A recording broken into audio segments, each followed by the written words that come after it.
food forests throughout the climates. Now, the placement of food forests within systems, permaculture systems supplying all the needs of humanity and functioning in a way that actually benefits not only the landscape and the production, but the actual infrastructure, the housing. There are 3 major climates of the world that you could classify distinct divisions of effect. The humid tropics and the cool to cold humid, and in the middle, the dry lands. Now, they're distinctly different climates. 2 are humid, one at the hot end, humid tropics, and one at the cool to cold end. And then in the middle are dry lands, which is distinctly different in its lack of humidity. So when we look at the placements of gardens and food forests in amongst these systems, they are distinctly different. And then we can think about it in really different ways. The housing in the tropics is orientated to wind, fully shaded by large trees with big arbors. You've got large features like bamboo and banana circles, root crops like taro, and a garden that's actually got high shade over it. Papayas are ideal, and it's a much bigger, more rugged garden. And it's all up on raised mounds. There's climbing vines, and it's quite rampant. Water becomes a major part of your system because muds and algae is where a lot of your nutrient is held up, and trellised crops and water crops around ponds. Banana circles, again, big multi-pits with taro root crops and yams. It's quite a rampant sort of machete digging stick type garden situation. Then out to a very layered, dense food forest. The tropical sun is so strong, so vertical. It's actually too much for most vegetation, so there's a great layering, many layers. There's emergent palm layers, understory palm layers. The herbs are really big. There's many layers of trees. It's very dense, and there's a lot of perennial food in the food forest as you get towards the tropics as residual root crop. There's not a lot of storage needed here because there's perpetual growth, but there's a lot of rampancy. The soils are shallow. They can lose fertility quickly. It's very dynamic. The rains are heavy. When you get into the dry lands, it changes completely here. The houses are much lower and flatter. They insulate the heat out. They bank the cold in thermal mass. The shaded garden on the shade side of the house is actually well shaded. The gardens now are not in raised beds, they're in sunken beds to hold the moisture and hold the temperature down to a cooler, more user-friendly sort of effect. It's more comfortable in the shade. You've got 50% shade over your garden, 75% shade on the western side, 30% on the east, even 20% on the sun side. It's an asset to the house. It's a cooling feature to the house. Little tiny water features in the shade give you a lovely effect. Deciduous vines over the top. You have an added comfort zone of shade and cooling attached to the house with shade features over the top of the functional flat roof. Now, as soon as you step out into the food forest, it's also a shade feature asset to the house. So shading extends moisture. You've got so little moisture. Every single bit of water, wastewater, cleaned up and added to growth systems just to extend shade, function and productivity. Overstory date palms are classic. Olives in the understory, pomegranates in the understory, figs, citrus. Grapevines are a classic desert crop. You could go into Chinese date, the Ziziphus genus, and there are many dryland species that fit into this shady food forest that actually is a great asset to the house as well.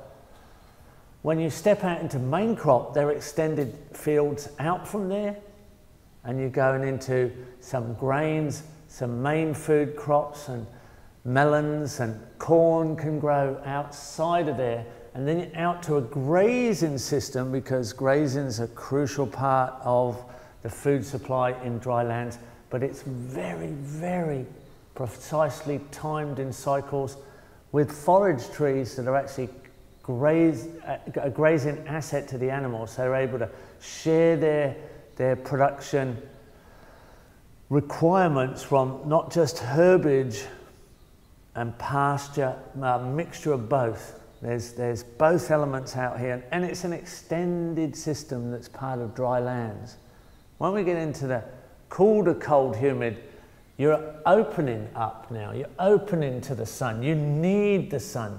You need the sun to get the comfort of a warmer environment to live in. You're aiming towards thermal mass, holding heat in the house. So a glass house as a solar heat pump that can hot air or lift out of the glass house into the house.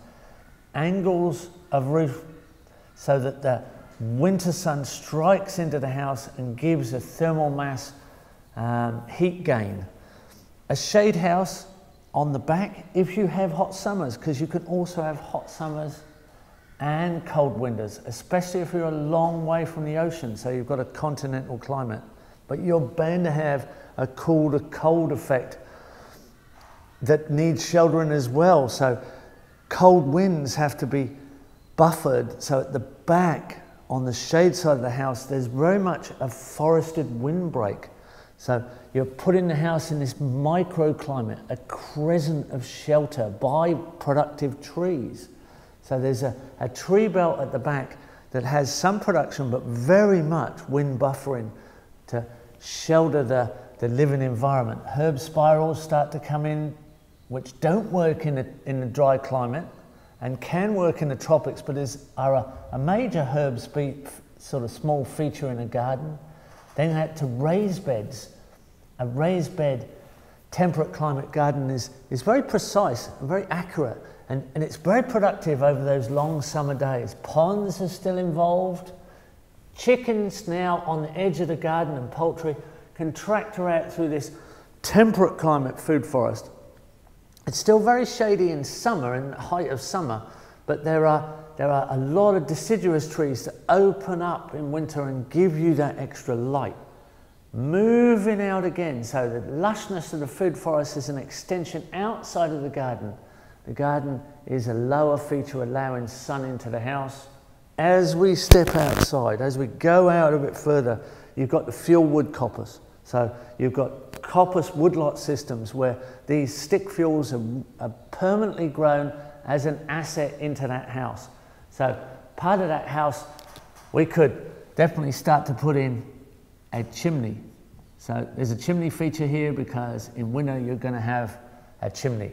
So you could start to put in features like a solar chimney also to exhaust hot air in summer, and that can be an added feature in this system as well. So there might be a solar chimney here that just gives you that little bit more exhaust of hot air out of the house, just a black metal chimney that pulls hot air in summertime, exhausting any really a build-up of hot air in the house, passively exhausted out. So here we have the fuel wood that fires that house for a little bit more heating, a little bit more hot water, and a definite asset to the cool to cold climate. Outside of there, we go into grazing systems, and we have a classic climate zone here for grazing, and grazing in a stable way with deciduous large trees cycling nutrient in amongst the pasture, not just in open fields, but open fields interacting with hedgerows and large deciduous trees cycling long-term nutrient. So when you look at the three different climates and the positions of elements and where the food forest fits in function, this huge, tall, shaded food forest is outside of a shaded garden, but shade features are still part of the tropical house elements. The dry lands, where it's very much part of the protection of the house from the hot dryland, sun, and the garden is also part of the system, very much about helping the cooling and air conditioning in drylands. Then the cool to cold, where we have trees at the back which could have some fruit, but they're very wind hardy, usually a mixture of species giving you wind shelter, cool, giving you that microclimate. The temperate climate garden, then the gap out to the food forest, which is lush in the summer months, quite shaded, not as high as the tropics or even the drylands, but opens in winter with letting deciduous light in and allowing systems to warm up quickly in the spring. Fuelwood's going to definitely always be part of it, and a definite part of systems, because it's a major part of this cooler climate. And we've got our lush pasture systems outside of that again. So we're extending out. These are zonal placements of importance, and it's really good to get that vision of the conceptual positions and the different type of themes, concepts and themes in design, imagery, just to give you some idea of what it basically looks like, what the themes are like in their visuals.